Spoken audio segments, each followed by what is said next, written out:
no to ko kuna foni chema bi antna kuma do la ka odi ka fo sente mo kontu wole bla ama premier ministre ma no docteur Choguel ko kala mega kunu abi kalo kile ngwan kene samba fla ani ngwan fla min gara o konna la amina kuma ko bi ani ambalma ke we no bolo no to ko elbeshi cham bismillah wa gata inje ka fo la simple bo be aje bela o konna la elbeshi cham kunu CCB konna la sente mo to wole bla ama premier ministre ma no Choguel ko kala mega ko aka ka dimmo konna la bara mun ko konna la akana nyefo ulu nyama yino o konna la ere yi fo nyaju be soro o kan kunu go mun kera CCB ko gata sana nga dukuma ko na ma ko kunu sente konna manu ba ko sobe ina ko yako to mina woni kum galendo anga gouvernement nyamo ma no yi to Choguel ko kala mai ga kaka na advantage kalu tami ni abe primatulula atra plan d'action gouvernemental do atro présenté CNT ko CNT re yamaria dama ka sira dama ka ko baraw la wala kunu ne woni blalama ka foko aka se ka plan d'action gouvernemental mune kala ko nala mune nyana mune manya mune tora aka se ka taw dangeli ke CNT mo tronte jamana no dum na bela jele donc il va kalama o de ko na na ke kunu apume o de kena ka CNT la ka se ka dangeli ke malbe bela jele plan d'action gouvernemental la ni go mina o konna la antube CCB kono numo antube no an confrère tume la se do bora ka ina na mi mai la ka fo mo chama ye kuma chama fo kono na ina précisément tiaga be no ba wole ko nusa ale ko fana ye sente mangu do ye ale ye kuma na mi saka fa takleri yera de ke ko sobe barsa ya ka fo premier ministre ko na fara kale ko ka bilan la ko évaluer kale ba évaluer 0 sur combien 3 sur 10 en 3 sur 10 donc maintenant elle décide elle règle tay mu yo boy na sitano bon nous sar ambe mo atla jinga ko M5 chebale do fele kundo afere kele ke M5 ko na fuka ta se fanga trakima nga M5 mo tawlo ma ke do tra CNT ko na no conseil national de transition do fele tra gouvernement ko na la e do fele tra niveau européen la pour ta transition baroke iba ka ko nous sar ko ni ye ayira ka ko plan d'action gouvernemental ka ta domina CNT sira dum premier ministre ko ka barada ni plan d'action yi kana bla bila ko wala bara mun kara ko na ko ni ko ka évaluer iba ka fo ko bara ba make don na fo ko no ko radi ala ko na be école la 3 sur 10 o e moyen de renvoi wala kan ka gen nous ça doronte iba ka fo ko CNT la ma chama ye malidonga akina u chama amina ko chama ta ka ala se no do refna kumara ali premier ministre tableau refna ka ina fo ali Albert Maïga afane kumara premier ministre tableau ka nous ça ga refna be no mi ye ne ka attention atire ko sobe ako premier ministre ma kabina fo wore la fialendo activité ina fo bolono na groupe ba re ale la fialendo ko ka premier ministre ya groupe ba re ka donc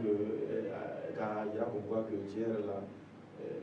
ne ko nga fama la orola ka fo kuma cara ka tele baraka do ni ango nga me ambalma ke nu sa tamba ka kuma la nyefo mo ni na nous saka kuma temeni ko fe elbe shitam premier ministre re kuma bunge CCB ko nana ayi yere la fasa chogo mina won bisara kuma ba duno le to ka dama o ko nala kata ina fu ya fo chogo mina premier ministre ka dabu ko nala sende mo ka temeni ko fe ay kuma tuma fo kuma munu iba ka ko ani malidon chama ko be bo ta boulevard la kata kuma ma jega wula ko sobe ga sala nga so ni ma iba ka ko kuma taxi ni olu barakelaw lolu fana be ba hayna mena donc olu ka akam be jamana nyamo la ako ngene ruta aka sebuta ro sefe ka ko jamana be na engagement ta ko besara be ta fo sefa war minyo kebe aniko abita wala donc o nganga sebo man war bi donc woro donc o nganga sara o be donc ya kuma fo kunga ko o be konti do konala no ko o be ka sharia la baral do ma wala sa basira di atiguma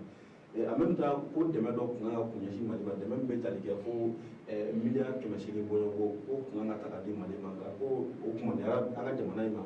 ka sababu ke gouvernement tableau minta donc o kray na fo nyangi bere ka ta ga ansedere en même temps ka ko ministre fɛn ye jɛsɛlɛgɛna ni kɛlɛcɛ minnu bɛ an ka dugukolo kan yan nɔ n'u don fula ye fula bulalama ye donc k'a yira k'a fɔ ko olu fana ka taali ko u tɛ gouvernement ka taabolo ye donc k'olu ka contrat parce que san o san le mois de juin MINUSMA ka contrat bɛ renouvelé donc k'a fɔ ko MINUSMA ka contrat fɛnɛ o fɛnɛ bɛna renouvelé contrairement à ce que beaucoup de Maliens pensaient parce que mɔgɔ caman tun b'a la k'a fɔ ko faransi an ka gɛlɛya ye MINUSMA ye faransi ka baarakɛminɛ ye u bɛɛ ka taa ka bɔ an fɛ yen nɔ nka premier ministre y'a jira kunun k'a fɔ ko fɛn min ye MINUSMA ye ko ka contrat ko o bɛna renouvelé o bɛna to an fɛ yan nɔ donc en même temps de façon indirecte ne bɛ se k'a fɔ ten cogo la transition durée a ye a dɔ fɔ parce que a ye kan ko 24 mois transition tɔ bɛna to san 2 min ye maintenant donc u bɛna o jija ko ka baara k'o kɔnɔna la an dun b'a dɔn sama bɛ CEDEAO ani an ka jamana ɲɛmɔgɔw ni ɲɔgɔn cɛ kosɛbɛ hakɛ ko la donc premier ministre n'a ye san 2 bɔ a da kun a bɛna fɔ a yɛrɛ y'a jira déjà k'a fɔ ko transition bɛna san 2 de kɛ o tɛmɛnen kɔfɛ maa minnu sara 10, 11 et 12 juillet ni aw bɛɛ lajɛlen hakili b'a la Badabugu kɔnɔna la i bɛna bɔ ka taa fanga bin na a y'a jira k'a fɔ ko o dossier fɛnɛ ko o bɛ kiiri taabolo la o tɛmɛnen kɔfɛ fɛnɛ ko CEDEAO fɛnɛ ko fɛn min ye an ka bɔligo kuma CEDEAO la ko o tɛ gouvernement kɔnɔ kuma la gouvernement bɛ ka baara min kɛ bi CEDEAO an ka Mali ka bɔ CEDEAO la o tɛ projet la 1991 mɔgɔ minnu binna Musa binna fo Kɔnɛ Marti tɔgɔ dalen don o la ka tila k'u tɔgɔ sɛbɛn pyramide sommet kɔgɔ kan a ko o maa minnu de sara maintenant donc ko a ye o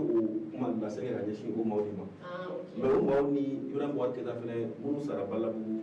olu fɛnɛ tɛ kelen ye donc parce que promesse fɛnɛ kun don k'u to M5 na waati min na primature ma sɔrɔ u y'a jira k'a fɔ ko ni u bɛ pression kɛ tuma bɛɛ depuis pendant ni mɔgɔ ninnu u bɛ pression kɛ tuma bɛɛ ko fo ka victime ninnu ka kiiri ko fo k'a jateminɛ parce que maa minnu sara olu dɔrɔn tɛ hali maa minnu ye kɔlɔlɔ sɔrɔ a la parce que i b'a ye hali sisan bali bɛ dɔw fari la dɔw bana ko cɛjuguba donc mɔgɔw ka kiiri kan ka kɛ mɔgɔw ka se ka bila o hakɛ kɔnɔna na halisa ka continuer ni a ka lasew ye a y'a jira k'a fɔ ko balokogɛlɛya min bɛ an fɛ yan nɔ a ka gɛlɛn ka se ka maliden bɛɛ ka nimisiwasa sɔrɔ o kɔnɔna la donc ko yɔrɔ minnu libéré la k'a fɔ ko administration kan ka segin ka taa yen nɔ ko o yɔrɔ ɲɛmɔgɔw sɔrɔ finitigilakaw don u sugandira ka ban nka k'u bɛ formation na ani ko an yɛrɛ ka wari ko k'an yɛrɛ ka wari créer an yɛrɛ n'o y'an yɛrɛ ka monnaie ye donc o fana création k'o tɛ gouvernement fana ka laɲini kɔnɔna la nin waati in na donc i b'a ye k'a fɔ ko nin kalo 10 in bɛɛ kɛra tuma bɛɛ gata maaw de bɛ boulevard la ka kule a ba la France a ba la MINUSMA an ka bɔ faransi la an ka bɔ CEDEAO la an ka MINUSMA gɛn maaw bɛ ka nin bɛɛ fɔ an yɛrɛ ye k'a fɔ ko a lase dara ka kɛ yɛrɛ papier taara ka taa di premier ministre ma fɔ waati la k'a fɔ ko Mali ka bɔ CEDEAO la a y'i bolo don a kɔrɔ nka kunun a yɛrɛ bɔra k'a fɔ ko an ka bɔ ni CEDEAO la k'o tɛ gouvernement fɛnɛ ye donc i b'a ye k'a fɔ ko maaw bɔra ka kuma caman fɔ maaw yɛrɛ ye Choguel kanu parce que a tun bɛ kuma minnu fɔ maaw bolo k'a fɔ ko a bɛna baara de kɛ walasa ka faransi ni MINUSMA k'an bɔ CEDEAO la k'an ka wari créer an yɛrɛ ye maaw y'o tɛgɛrɛfɔ n'o jigiya fɛn fɛn kɛ i b'a ye k'a fɔ ko kunun o jigiya bɛɛ bɔra o la parce que a y'a jira k'a fɔ ko nin waleya ninnu si tɛ gouvernement ka fɛɛrɛ kɔnɔna la an bɛ don min na i ko bi. Kuma tɔmɔtɔw la an ye min sɔrɔ ka d'aw ma o ye nin an b'a fɔ aw kan bɛn hakilina la aw ye